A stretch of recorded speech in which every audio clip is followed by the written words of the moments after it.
ini saya akan membahas tentang pembelajaran kelas rangkap. Sebelum masuk ke dalam pembahasan, saya akan menjelaskan terlebih dahulu apa saja yang akan saya jelaskan. Yang pertama yaitu ada pengertian dari kelas rangkap, yang kedua yaitu ada perlunya pembelajaran kelas rangkap, yang ketiga yaitu tujuan, fungsi, dan manfaat dari pendidikan kelas rangkap.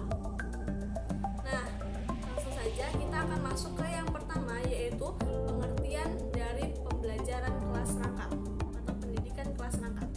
Pembelajaran kelas rangkap merupakan pembelajaran yang dimana pada prosesnya mempersyaratkan guru untuk dapat mengajar beberapa siswa terdiri dari 2 atau 3 tingkat kelas dalam satu kelas, dan pembelajaran diberikan oleh satu guru saja untuk beberapa waktu. Contohnya, di dalam satu waktu terdapat satu kelas yang berisikan 2 jenis kelas. Yang pertama yaitu ada kelas 5 dan juga kelas 4. Pembelajaran kelas rangkap sangat menekankan pada 2 hal utama, yaitu kelas digabungkan secara terintegrasi dan pembelajaran yang terpusat pada siswa, sehingga guru tidak perlu berlari antara kelas 1 dan juga kelas 2 untuk mengajarkan 2 tingkat kelas yang berbeda dengan program yang berbeda. Namun pada proses pembelajaran, murid akan bekerja atau belajar sesuai dengan tingkatan kelas mereka masing-masing, dan juga duduk dengan sesuai posisi kelas mereka masing-masing. Dengan contoh, di sebelah kanan terdapat kelas 5 dan juga di sebelah kiri terdapat kelas 4. Mereka akan belajar. Yang ketiga ada alasan kekurangan guru. Meskipun jumlah guru secara keseluruhan bisa dikatakan cukup, namun pada kenyataannya masih ada keluhan kekurangan guru, terutama di daerah-daerah terpencil. Apalagi bila secara geografis daerah tersebut sulit dijangkau, maka akan membuat guru takut ditugaskan di daerah tersebut. Rendahnya minat guru untuk mengadu nasib ke daerah terpencil juga menjadi salah satu faktor kesulitan atau kekurangan dari tenaga kerja guru. Selanjutnya yaitu ada keterbatasan ruang kelas. Di daerah yang jumlah muridnya sangat sedikit tidak memerlukan ruang kelas yang terlalu banyak, tetapi di daerah yang padat penduduk seperti kota itu biasanya kekurangan ruang kelas karena jumlah anak-anak di dalam satu sekolah tersebut akan melimpah. Nah, mengatasi masalah tersebut maka perlu menggabungkan 2 atau lebih kelas yang dapat diasuh oleh satu orang guru. Dengan demikian, pembelajaran kelas rangkap itu sangat diperlukan. Yang kelima adalah kehadiran guru. Ketidakhadiran guru bukan saja dialami oleh sekolah-sekolah daerah terpencil. Di kota besar pun juga mengalami. Guru yang tidak kena musibah harus mengajar kelas yang tidak ada gurunya. Belum lagi alasan lain misalnya seperti sakit, cuti, dan ada kegiatan berkaitan dengan meningkatkan profesionalitas dan kualifikasi dari guru tersebut. Maka biasanya guru akan mengambil cuti atau libur untuk mengajar. Nah, pada selanjutnya kita akan bahas tujuan, fungsi, dan manfaat dari pendidikan kelas rangkap. Yang pertama ada quantity dan equity. Dengan mengoptimalkan sumber daya yang ada, memungkinkan pemenuhan atas quantity dan equity. Dengan jumlah guru saat ini dirasa dapat memberikan pelayanan pendidikan dan juga pengajaran yang lebih luas dan mencakup jumlah guru yang lebih besar, serta memberikan layanan yang lebih maksimal lagi dan secara merata terhadap pengajaran siswa di daerah terpencil maupun di kota. Yang kedua yaitu ada ekonomis. Pendidikan atau pembelajaran kelas rangkap memungkinkan pemerintah dan masyarakat dapat mengurangi biaya pendidikan dengan satu ruang atau beberapa ruang kelas. Proses pembelajaran tetap dapat berlangsung, jadi secara ekonomis biaya pendidikan yang ditanggung oleh pemerintah dan juga masyarakat dapat lebih kecil. Oleh karena itu,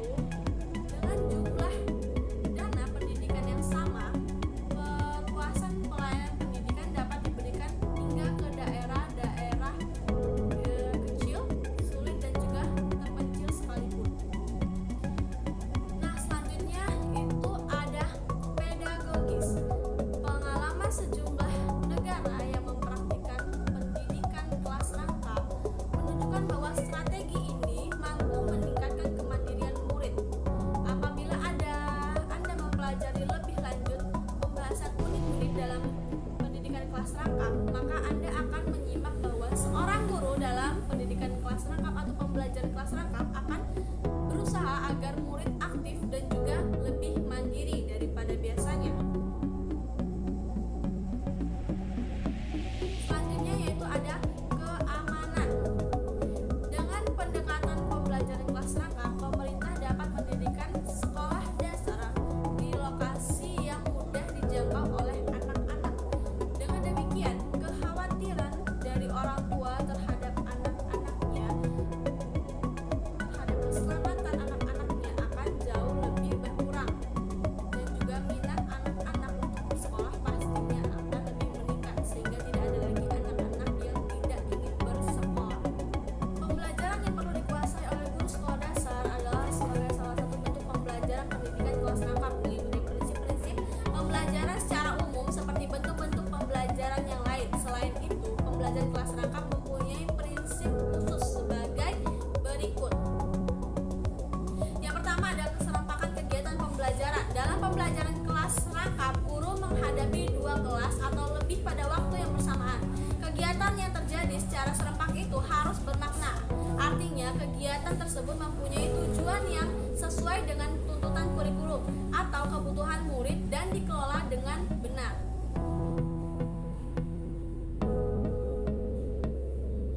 Yang ketiga itu ada kadar waktu keaktifan akademik. Selanjutnya itu ada kadar waktu keaktifan akademik atau WKA yang tinggi. Selama pembelajaran kelas rangkap berlangsung, murid aktif menghayati pengalaman belajar yang bermakna. Pembelajaran kelas rangkap tidak memberi toleransi pada banyak waktu yang hilang karena guru tidak terampil untuk mengelola kelas. Makin banyak waktu yang terbuang, maka akan semakin rendah kadar keaktifan atau keefektifan dari pembelajaran yang akan berlangsung. Namun perlu diingat bahwa kadar keefektifan waktu yang tinggi tidak selalu berkadar tinggi. Yang selanjutnya yaitu ada kontak psikologis guru dan murid yang berkelanjutan. Dalam pendidikan kelas rangkap, guru harus selalu berusaha dengan berbagai cara agar semua murid merasa mendapat perhatian dari guru secara terus-menerus dan merata. Agar mampu melakukan hal ini, guru harus menguasai berbagai teknik. Guru harus mampu melakukan tindakan instruksional dan tindakan pengelolaan yang tepat di dalam kelas. Tindakan instruksional adalah tindakan yang berlangsung berkaitan dengan penyampaian isi kurikulum seperti menjelaskan, memberi tugas, dan mengajukan pertanyaan. Pengelolaan kelas adalah tindakan yang berkaitan dengan penciptaan dan pengembalian kondisi kelas yang optimal. Yang keempat itu ada pemanfaatan sumber secara efisien. Sumber dapat berupa peralatan atau sarana, orang, waktu agar terjadi maka waktu keefektifan yang lebih tinggi. Semua jenis sumber harus dimanfaatkan secara efisien dan baik. Murid yang pandai dapat dimanfaatkan secara tutor. Dimanfaatkan sebagai tutor. Waktu yang harus dikelola dengan cermat sehingga menghasilkan waktu yang efisien dengan berkadar tinggi. Di samping